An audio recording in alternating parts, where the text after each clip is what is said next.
Hello viewers, যারা class 10 এ পড়ছো তাদের আজকে আমি অঙ্কের সাজেশন প্রশ্ন নিয়ে চলে এসেছি প্রথম ইউনিট টেস্ট পরীক্ষার জন্য। ঠিক আছে, তোমাদের প্রথম পরীক্ষাতে কিন্তু যে সমস্ত চ্যাপ্টারগুলো রয়েছে সেগুলো এক ঝলক দেখে নাও। রয়েছে একচল বিশিষ্ট দ্বিঘাত সমীকরণ, সরল সুদ কষা, বৃত্ত সম্পর্কিত উপপাদ্য, আয়তঘন অনুপাত ও সমানুপাত, চক্রবৃদ্ধি সুদ ও সমাহার বৃদ্ধি বা হ্রাস, বৃহস্ত কোণ সম্পর্কিত উপপাদ্য, লম্ববৃত্তাকার চোঙ, দ্বিঘাতকরণী, আর রয়েছে বৃত্তস্থ চতুর্ভুজ সংক্রান্ত উপাদ্য। অর্থাৎ 1 থেকে 10 পর্যন্ত যে কটা অধ্যায় তোমাদের রয়েছে সেই অধ্যায় কটা নিয়ে তোমাদের প্রথম ইউনিট টেস্ট পরীক্ষাটা হবে, আর পরীক্ষাটা হবে 40 এর মধ্যে।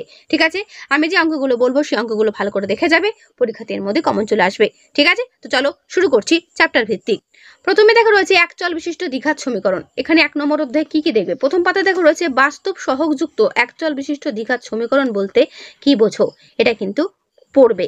ঠিক আছে, তোমাদের কিন্তু শর্ট কোয়েশ্চেন থাকবে। আবারও বলছি, শর্ট কোয়েশ্চেনের জন্য আমি যে জায়গাগুলো বলবো সেই জায়গাগুলো ভালো করে একবার দেখে যাবে। ঠিক আছে, প্রথম পাতাতে এটা কিন্তু ইম্পর্টেন্ট জায়গা, তাই এটা কিন্তু ভালো করে মুখস্থ করবে যে বাস্তব সহগ বিশিষ্ট একচল বিশিষ্ট বলতে, এক কথায় বলতে গেলে একচল বিশিষ্ট দ্বিঘাত সমীকরণ কাকে বলে, এটি হচ্ছে প্রশ্ন। ঠিক আছে, দেখে নেবে। এবার চলে এসে কোষে দেখি 1.1 এর একের দাগের একেরটা দুয়েরটা করবে। আমি যেগুলো হাইলাইট করে রেখেছি তোমরা কিন্তু বই খুলে এগুলো প্রত্যেকটা হাইলাইট করে নেবে এবং এগুলি প্র্যাকটিস করবে, এর মধ্যে কমন চলে আসবে। 2 এর দাগের একেরটা করবে, 2 এর দাগের 3 এরটা করবে, 3 এর দাগেরটা পুরোটাই করবে, 4 এর দাগে দেখে নাও 1 2 3। ঠিক আছে, এবার চলে এসো 5 এর দাগের একেরটা দুয়েরটা 3 এরটা মানে করবে, 6 এর দাগে শুধুমাত্র একেরটা করবে। ঠিক আছে, আমি যেগুলো বলছি সেগুলো মন দিয়ে করে যাও, পরীক্ষাতে এর মধ্যে কমন চলে আসবেই আসবে। ঠিক আছে, তারপরের পাতাতে 5 এবং 7 করবে। পাতা নম্বর 8 প্রয়োগ 10 এবং প্রয়োগ 11 কিন্তু করে রাখবে। অনেক সময় বইটি প্রয়োগ থেকে কিন্তু অঙ্ক তুলে ধরে পরীক্ষাতে। ঠিক আছে, করবে। তারপরের পাতাতে 12 প্রয়োগটা করবে এবং তার ঠিক নিচে 14 প্রয়োগটা দেখবে। ঠিক আছে, এবার চলে এসো কোষে দেখি 1.2 এর একের দাগের একেরটা দুয়েরটা, 2 এর দাগের একেরটা দুয়েরটা। ঠিক আছে, এগুলো দেখবে। আমি একটু করে হাইলাইট করছি, তার মানে এই নয় যে তুমি পুরোটা করছো না, কিন্তু পুরোটা কিন্তু তোমাদের অঙ্কটা ভালো করে করতে হবে। ঠিক আছে, তারপরের পাতাতে 3 করবে। 4 দেখে দেখানো যেগুলো গোল গোল করা আছে সেগুলো ভালো করে করবে এবং আমি হাইলাইট অবশ্যই করে দিচ্ছি, সেটা করবে। ঠিক আছে, তো কি কি দেখলাম? 3 4 5 ইম্পর্টেন্ট। 9 ঠিক আছে, এক্স ভি এরটা করবে, এক্স ভি আই এরটা ভেরি ভেরি ইম্পর্টেন্ট, আর ঠিক নিচেরটা অর্থাৎ শেষেরটা ইম্পর্টেন্ট। ঠিক আছে, করবে। এরপর চলে এসো কোষের দিকে 1.3 এর একেরটা ইম্পর্টেন্ট, দুইয়েরটা ইম্পর্টেন্ট। ঠিক আছে, 3 1 2 3 ভালো করে করবে। ঠিক একটু নিচে চলে এসো, দেখো রয়েছে কলমের প্রতি ডজনে 6টা কলমে 30 টাকা, আরো 3টে কলম বেশি পাওয়া গেলে এটা কিন্তু করবে। ঠিক আছে, অতি সংক্ষিপ্ত যেটা প্রশ্ন রয়েছে তার মধ্যে যেটা ইম্পর্টেন্ট সেটা হচ্ছে এইগুলো। ঠিক আছে, সংক্ষিপ্ত প্রশ্ন তোমাদের তো করতেই হবে, তার সঙ্গে তোমাদের দেখে নাও ঠিক নিচে রয়েছে শূন্যস্থান পূরণগুলোও করবে। ঠিক আছে, তার ঠিক নিচে এসে রয়েছে এই এর মধ্যে একেরটা দুয়েরটা 3এরটা ভালো করে দেখবে। ঠিক আছে, বুঝতেই পারছো আমি প্রত্যেকটা প্রশ্ন হাইলাইট করে দেখিয়ে দিচ্ছি যাতে তোমাদের বুঝতে কোনো রকম কোনো অসুবিধা না হয়। আমি যেগুলো হাইলাইট করছি সেগুলো তোমাদের বইয়ে মার্ক করে রাখো, এগুলো ভালো করে দেখে যেও পরীক্ষার আগে। ঠিক আছে, এরপর চলে কোষে দেখি 1.4 এর দুয়েরটা করবে, দুয়েরটা এবং একের দাগে দুয়েরটা করবে। 2 এর দাগে দেখে নাও 1 4 5 2 আর শেষেরটা 9 ইম্পর্টেন্ট। 3 এর দাগের মধ্যে দেখে নাও একেরটা করবে, 3 এর দাগের 1 3 এর দাগের 3 3 এর দাগের 5 দেখা যাচ্ছে, 3 এর দাগের 6 করবে, আর 3 এর দাগের 8। ঠিক আছে, দেখে নাও ভালো করে। তার ঠিক পরের পাতাতে পাতা নম্বর 25 32 প্রয়োগ এটা করবে যে কে এর মান কত হলে এটা দ্বিঘাত সমীকরণের বীজদ্বয় বাস্তব ও সমান হবে লিখি, করবে।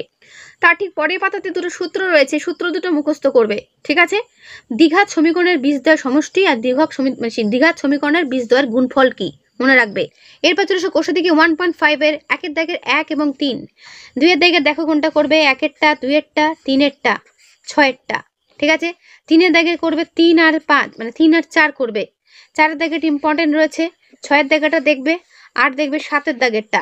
ঠিক আছে, 8 এর দাগের 3এরটা ভালো করে করবে আর 2এরটা ভালো করে করবে, 9 এর দাগেরটা করবে পুরোটাই, আর 11টা করবে। ঠিক আছে, এইগুলো অঙ্কগুলো খুবই গুরুত্বপূর্ণ অঙ্ক, এই অঙ্ক থেকে তোমাদের পরীক্ষাতে প্রশ্ন থাকবেই, মাথায় রেখো। তোমাদের কিন্তু 40-এর মধ্যে পরীক্ষা। তারপরের পাতা চলে এসো 13 দাগে, চলে এসো একদম 13 দাগের একেরটা দুয়েরটা 3এরটা দেখবে। ঠিক আছে, তো এই হলো 1 নম্বর অধ্যায়। এবার চলে এসো 2 নম্বর অধ্যায় সরল সুদ কষা। ঠিক আছে, সরল সুদ কষাটা দেখো ভালো করে। এর মধ্যে তোমাদের যেটা প্রথম পাতা যেটা রয়েছে সুদ, সরল সুদ। ঠিক আছে, এইগুলো এই তথ্যগুলো একবার ভালো করে পড়ে নেবে। ওকে, প্রয়োগ 12 অর্থাৎ পাতা নম্বর 36 প্রয়োগ 12 অঙ্কটা দেখবে। তোমরা অনেকেই ভাবছো ম্যাম উদাহরণের অঙ্ক কেন দিচ্ছে, তোমাদের হয়তো বললে বিশ্বাস করবে না, এই ধরনের অঙ্কগুলো উদাহরণ থেকে তোমাদের পরীক্ষাতে তুলে ধরতে পারে। ঠিক আছে, তো দেখলে 14 প্রয়োগটা 15 প্রয়োগটা ভালো করে করবে, এগুলো বইয়ে অ্যান্সার করে দেওয়া আছে ঠিকই, বাট এগুলো কিন্তু প্র্যাকটিস করে যাবে। তারপরে প্রয়োগ 18টা করবে।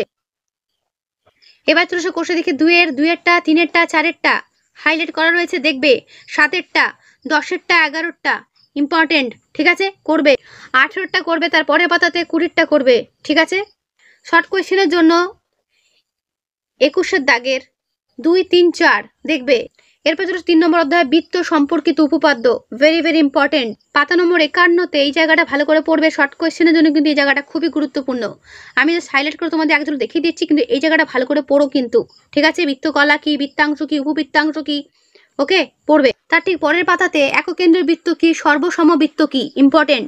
তারপর চলে এসো কোষের দিকে 3.1 2-এর দাগে চলে এসো। 2-এর দাগের 1-এরটা 4-এরটা 6-এরটা 8-এরটা আর 2-এরটা এগুলো দেখবে, শর্ট কোয়েশ্চেনের জন্য ইম্পর্টেন্ট। তারপর চলে এসো 4-এর দাগের 4, 5, 6, 7 দেখবে। পাতা নম্বর চলে এসো 58তে দেখবে এই যে জায়গাটা হাইলাইট করা আছে, সমবৃত্তস্থ বলা হয় কাকে। ঠিক আছে, বৃত্তস্থ চতুর্ভুজ কি, সমদ্বিবাহু ট্রাপিজিয়াম কি, এগুলো কিন্তু পড়বে। ঠিক আছে, তারপর দেখা যাচ্ছে প্রয়োগ 2, আমি যুক্তি দিয়ে প্রমাণ করি যে একটি সমদ্বিবাহু ট্রাপিজিয়ামের শীর্ষবিন্দু সমবৃত্তস্থ, এটা কিন্তু করবে। ঠিক আছে, প্রয়োগ 2টা কিন্তু ইম্পর্টেন্ট। এরপর চলে আসে উপপাদ্য 32, এটা কিন্তু ভালো করে করবে। যুক্তি দিয়ে প্রমাণ করি ব্যাসনায়রূপ কোনো জ্যার উপবৃত্তের কেন্দ্র থেকে লম্ব অঙ্কন করা হলে ওই লম্ব যাটিকে সমদ্বিখণ্ডিত করে, ভেরি ভেরি ইম্পর্টেন্ট, করবে। ঠিক আছে, তারপর পাতা নম্বর চলে এসো 60, উপপাদ্য 33টা করবে। কোষের দিকে 3.2 চলে এসো। 3-এরটা দেখবে, 6-এরটা দেখবে, 8-এরটা দেখবে, 12টা দেখবে এবং 14টা দেখবে। ঠিক আছে, এরপর চতুর্থ অধ্যায় আয়তঘন, দেখো কি কি করবে। তো তোমাদের এই চ্যাপ্টারের প্রথম পাতাতে দেখো রয়েছে আয়তঘন বা সমকোণী চৌপল বলতে কি বোঝো, এটা কিন্তু করবে। ঠিক আছে, তার ঠিক পরের পাতা দেখো কিছু সূত্র রয়েছে, এগুলো ভালো করে দেখবে। যেমন সমকোণী চৌপলের সমগ্র তলের ক্ষেত্রফল কি, ধার বা প্রান্তিকী বলতে কি বোঝো। ঠিক আছে, আমি যেগুলো দেখাচ্ছি সেগুলো ভালো করে করবে, সূত্র মনে রাখলেই অঙ্ক অ্যান্সার খুব তাড়াতাড়ি করতে পারবে। তারপরের পাতা দেখো রয়েছে ঘনকের সমগ্র তলের ক্ষেত্রফলের সূত্র কি, ভেরি ভেরি ইম্পর্টেন্ট। ঘরের 4 দেওয়ালের ক্ষেত্রফল কি, এইগুলো ভালো করে মুখস্থ করবে। আয়তঘনকের কর্ণের দৈর্ঘ্য কি। ঠিক আছে, তার ঠিক নিচে চলে এসো ঘনকের কর্ণের দৈর্ঘ্য কি, এই সূত্রগুলো মনে রাখবে। যে বা যারা সূত্রগুলো মনে রাখতে পারবে তাদের প্রত্যেকের কিন্তু এই অঙ্কগুলো কোনো ব্যাপারই না। ঠিক আছে, আয়তন কি, এই আয়তন কিভাবে মাপা হয়, ঠিক আছে, বা কিভাবে পরিমাপ করব, এগুলো করবে। সেই কারণে তোমাদের পাতা নম্বর 72-এ 12টা প্রয়োগ 12 প্রয়োগ 13 প্রয়োগ 14 এ কটা দেখে যাবে। ঠিক আছে, ভেরি ভেরি ইম্পর্টেন্ট কিন্তু। প্রয়োগ 15টাও করবে। তারপর চলে এসো কোষে দেখি 4, কোষে দেখি 4-এর 5-এরটা কিন্তু ইম্পর্টেন্ট, 4-এরটাও ইম্পর্টেন্ট। ঠিক আছে, করবে। 7-এরটা ভালো করে দেখে নাও, 6-এরটাও দেখবে। তাহলে 4, 5, 6, 7 পরপরই বলছি, 9, 10 করবে। ঠিক আছে, তার ঠিক পরের পাতাতে পাতা নম্বর 76-এ শূন্যস্থান পূরণ করিটা দেখে নিও। ওকে, এরপরের চ্যাপ্টার অনুপাত ও সমানুপাত কি কি করবে দেখে নাও। অনুপাতের মধ্যে যেগুলো পড়তে হয় সেগুলো হচ্ছে পূর্ব অনুপাত কি, মানে পূর্বপদ উত্তরপদ বলতে কি বোঝো, যেটা তোমার ছোটবেলাতেও পড়ানো হয়েছে। অনুপাতের প্রথমটাকে বলে পূর্বপদ, পরটাকে বলে উত্তরপদ। ঠিক আছে, এবং সেটা যদি সমান হয় তাকে বলা হয় সমানুপাত, আর যদি অসমান হয় তাকে বলা হয় বৈষম্যনুপাত। ঠিক আছে, এটা মনে রাখবে। লঘু অনুপাত কি, গুরু অনুপাত কি, এটা তোমরা ক্লাস 7-এই জেনেছো। ঠিক আছে, পূর্বপদ বড় হলে গুরু অনুপাত, পূর্বপদ ছোট হলে লঘু অনুপাত, ব্যাস এই তথ্যগুলো পড়ে রাখবে। তার পরের পাতাতে ব্যস্ত অনুপাত বা বিপরীত অনুপাত কি আর যৌগিক অনুপাত কি করবে, মানে যৌগিক অনুপাতকে আরেক ভাষায় বলা হয় মিশ্র অনুপাত, এটাও মনে রাখবে। পাতা নম্বর 79-তে দেখো প্রয়োগ 10-এরটা ইম্পর্টেন্ট, করবে। প্রয়োগ 16-র এই অঙ্কটা করবে। ঠিক আছে, প্রয়োগ 16 পাতা নম্বর 80-তে করবে। এবার চলে আসো কোষে দিকে 5.1, 1-এর দিকে 3-এরটা 4-এরটা, 2-এর দিকে 5-এরটা 4-এরটা 3-এরটা, আমি যেগুলো হাইলাইট করছি সেগুলো ভালো করে দাগাবে। 3-এর দিকের 2-এরটা, 4-এর দিকের 4, 3, 2, 5-এর দিকের 1 আর 2, 6-এর দিকের 2, 7-এর দিকের 2, 8-এর দিকের 1 আর 2 করবে। ঠিক আছে, দেখে নাও ভালো করে। তার ঠিক পরের পাতাতে এই জায়গাটা হাইলাইট করে জায়গাটা ভালো করে পড়বে, চতুর্থ সমানুপাত বলতে কি বোঝো। ঠিক আছে, এটা করবে। ব্লু কালার দেওয়া লাইনটা কিন্তু ভালো করে পড়বে, যেটা আমি হাইলাইট করেছি। প্রয়োগ 18, প্রয়োগ 30, প্রয়োগ 32 করবে। ঠিক আছে, ক্রমিক সমানুপাতি বলতে কি বোঝো। কোষে থেকে 5.2-এর 1-এর দাগের 2-এরটা, 2-এর দাগের 2, 3, 3-এর দাগের 2, 3, 4 করবে, ঠিক আছে। পাতা নম্বর ৪৯ পাতায় প্রয়োগ ৫৫টা করবে, তার ঠিক নিচে একদম চলে আসো প্রয়োগ ৫৭টা করবে, ঠিক আছে। প্রয়োগ ৬১টা করবে, ঠিক আছে। পাতা নম্বর ৯৫, প্রয়োগ ৬৩, পাতা নম্বর ৯৬ দেখবে, প্রয়োগ ৬৫ এবং প্রয়োগ ৬৬, যে করে আমি হাইলাইট করছি ভালো করে করবে। এরপর চলে আসো কোষের দিকে 5.3, একদম ১-এর দাগের ৩-এরটা করবে, ২-এর দাগের ১ আর ২, ঠিক আছে। ৩-এর দাগের ১-এরটা ইম্পর্টেন্ট, ৪-এর দাগের ১ আর ২, ঠিক আছে। ৫-এর দাগের ২-এরটা করবে। তারপরের পাতাতে ৬-এর দাগের ১-এরটা, ৫-এরটা, ৬-এরটা, ঠিক আছে। ৭-এর দাগের শুধু ১-এরটা করবে। ৮-এর দাগে চলে আসো ৩-এরটা করবে। ৯-এর দাগের মানে ৯-এর দাগের করার দরকার নেই, ১০-এর দাগের ২-এরটা করবে, ১১ দাগের ১-এরটা করবে আর ২-এরটা করবে, ঠিক আছে। তারপরের পাতায় ৩-এরটা করবে। শূন্যস্থান পূরণ করিটা পুরোটাই করবে, আর সংক্ষিপ্ত প্রশ্নোত্তর ক্ষেত্রে ১-এরটা, ২-এরটা আর ৩-এরটা দেখে রাখবে। এরপরের চ্যাপ্টারে চক্রবৃদ্ধি সুদ ও সমাহার বৃদ্ধি বা হ্রাস। পাতা নম্বর ১০৫-এ প্রয়োগ ৮-এরটা খুবই গুরুত্বপূর্ণ, ওটা ভালো করে প্র্যাকটিস করবে। প্রয়োগ ১৯-এরটাও করবে, পাতা নম্বর ১১১। ১১১ পাতায় ১৯ করে দুটোই ভালো করে করবে। চলে এসো কোষা থেকে 6.1, ৪-এরটা, ৫-এরটা, ঠিক আছে। তারপরের পাতায় ১০-এরটা, ১৩টা, ঠিক আছে। তারপরের নিচে চলে এসো ১৭টা করবে, ১৯-এরটা, যে কটা স্টার দেওয়া আছে দেখতে পাচ্ছ পেনের কালিতে, সেই স্টার কটা ভালো করে করবে। ২৫-এরটা, সমাহার বৃদ্ধি বলতে কি বোঝো। কোষ থেকে 6.2 এর ৫-এরটা আর ৪-এরটা ভালো করে প্র্যাকটিস করবে, অর্থাৎ ৪-৫, ঠিক আছে। ৪-৫, তারপর করবে ৭-এরটা, তারপর করবে ১০-এরটা, ঠিক আছে। পরের পাতাতে ১২টা ইম্পর্টেন্ট, ১৪টা ইম্পর্টেন্ট, ঠিক আছে। এরপরের চ্যাপ্টার বৃত্তস্থ কোণ সম্পর্কিত উপপাদ্য, ৭ নম্বর অধ্যায়। পাতা নম্বর ১২৪-এ প্রয়োগ ৪-এরটা দেখবে। কোষ থেকে 7.1 এর ২-এরটা ভালো করে দেখবে, ২-এরটা, ৩-এরটা, ঠিক আছে। ২, ৩, ৭-এরটা, ৯-এরটা দেখবে। পাতা নম্বর চলে আসে ১২৯ পাতা উপপাদ্য ৩৫-এরটা করবে। তারপরের পাতা ১৩১ পাতাতে প্রয়োগ ১০-এরটা দেখবে। কোষা থেকে 7.2 এ ৪, ৭, ঠিক আছে করবে। ১৩৪ পাতায় শূন্যস্থান পূরণ করে দেখে নেবে। পাতা নম্বর ১৩৬-এ উপপাদ্য ৩৭ অর্ধবৃত্তস্থ কোণ সমকোণ করবে। এরপর দারুণ চ্যাপ্টার ৮ নম্বর চ্যাপ্টার লম্ব বৃত্তাকার চোঙ, দেখো ভালো করে। এই লম্ববৃত্তাকার চোঙের পার্শ্বতলায় ক্ষেত্রফল মুখস্থ করবে। লম্ববৃত্তাকার চোঙের আয়তনটা পড়বে। প্রয়োগ 10-এর অঙ্কটা প্র্যাকটিস করবে, পাতা নম্বর ১৪৪। তার ঠিক নিচে প্রয়োগ ১২টা করবে। চলে আসে কোষা দেখি ৮। কোষা দেখি ৮-এর ৭ আর ৮ কিন্তু ভেরি ভেরি ইম্পর্টেন্ট। তারপরের পাতাতে কোষা দেখি ৮-এর ১০-এরটা, ১২টা, ১৫টা করবে। এরপরের চ্যাপ্টার দ্বিঘাতকরণী, দেখো কি কি করবে। ঠিক নিচে চলে আসো শুদ্ধ দ্বিঘাতকরণী কি, মিশ্র দ্বিঘাতকরণী কি, শর্ট কোয়েশ্চেনের জন্য ইম্পর্টেন্ট, পড়ে রাখবে। তারপরের পাতা চলে আসো পাতা নম্বর ১৫১-তে সদৃশ্যকরণী কাকে বলে, অসদৃশ্যকরণী কাকে বলে করবে। অবশ্যই সঙ্গে একটা উদাহরণ তোমরা করে রাখবে, উদাহরণগুলো কিন্তু ইম্পর্টেন্ট। পাতা নম্বর ১৫২-তে প্রয়োগ ৭-এরটা দেখবে। তারপরের পাতায় পাতা নম্বর ১৫৩-তে প্রয়োগ ১২টা দেখবে, ঠিক আছে। এরপর চলে আসো কোষা দেখি 9.1, ১-এর দাগের ২-এরটা, ৩-এরটা, ২-এর দাগেরটা পুরোটাই করবে, 3-এর দাগেরটাও তাই, 4-এর দাগেরটাও তাই, এখানে বাদ দেওয়ার কিছু নেই, 5-এরটাও তাই। 6-এর ডি-এরটা করবে আর ই-এরটা করবে, সি আর টি, ই নয় সি ডি করবে, ঠিক আছে। √7, √11 এর গুণফল ও ভাগফল করবে।